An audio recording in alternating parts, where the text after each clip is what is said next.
Hello boys and girls, nice to see you again. I have another story in the Time to Read series. This one is called Time to Read Polly Parrot Picks a Pirate. There's the pirates on the bottom of the page and there's Polly Parrot. It's written by Peter Bentley and Penny Dan. If you're sitting comfortably, I shall begin.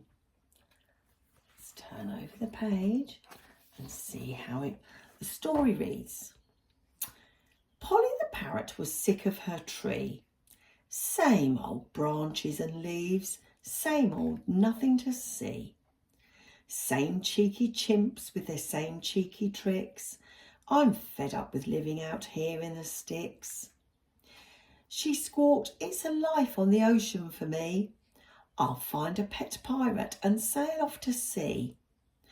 I'll find someone who's clever and dashing and brave, who's handsome and clean and who won't misbehave.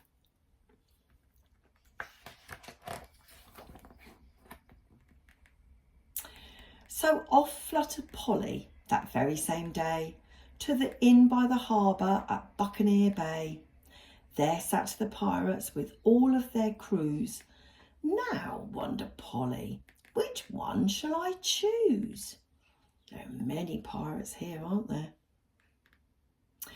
Bartholomew Blood appeared smart at first sight, but sadly for Polly, he wasn't too bright. I can't find my treasure, he said with a frown. You noodle, squawked Polly. Your map's upside down. Oh dear, Polly sighed, but I won't give up yet. I'm sure I can find a much cleverer pet. So Bartholomew Blood was not the pirate for her. Let's turn a page. Phineas Mudd seemed a fine, fearless sort, but was really the clumsiest pirate in port.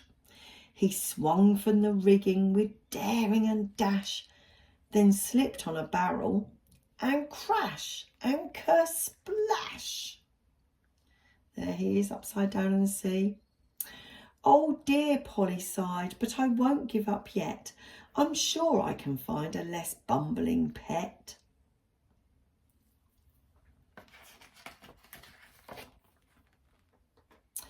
Crazy Kit Cutlass looked fearsome and brave, till he ran with a screech from the smuggler's cave.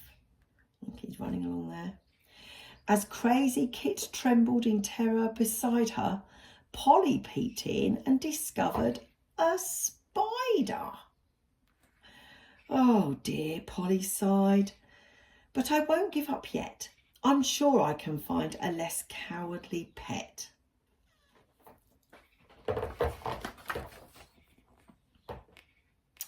She searched the whole harbour, she flew all around, but perfect pet pirate just couldn't be found.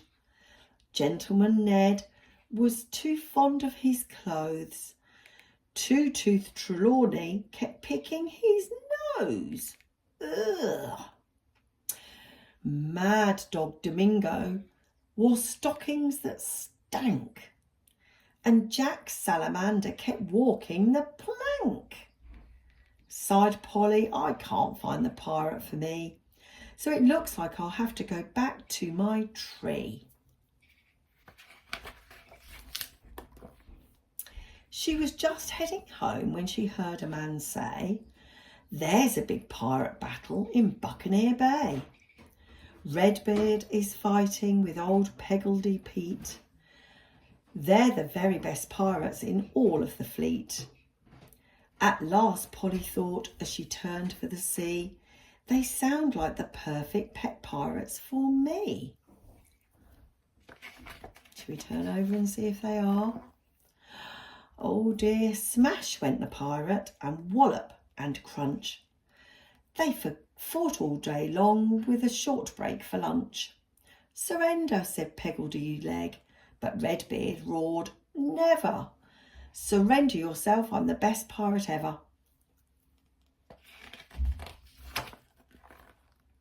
Redbeard and Pegleg were in a right strop. They battled and bashed until Polly squawked, "Stop! The way that this is going, there won't be a winner, except for the sharks who'll have pirates for their dinner.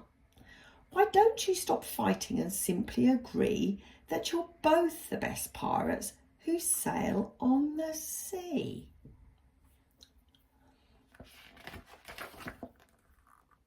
Then Polly looked closely and saw a strange thing.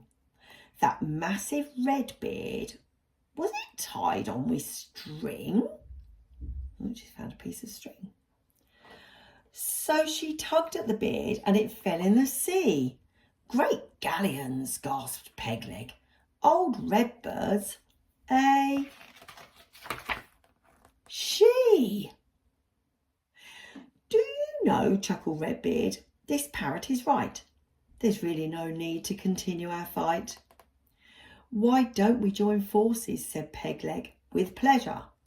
Double the pirates means double the treasure."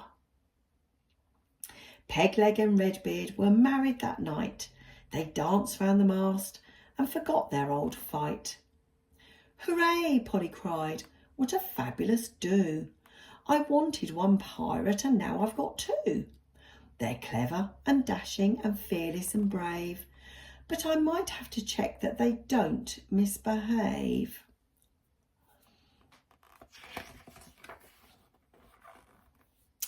So with her new pets, Polly sailed off to sea, and she thought, "It's a life on the ocean for me." As she turned to her tree for one last farewell glimpse, she laughed, "Now I'm finally free of those chimps." And off she goes to sea with the two pirates who had just married. There, that was a nice story, wasn't it? Polly Parrot Picks a Pirate. Isn't that a nice story? I hope you enjoyed it too. Now snuggle down to sleep and I'll see you again next time. Bye bye for now.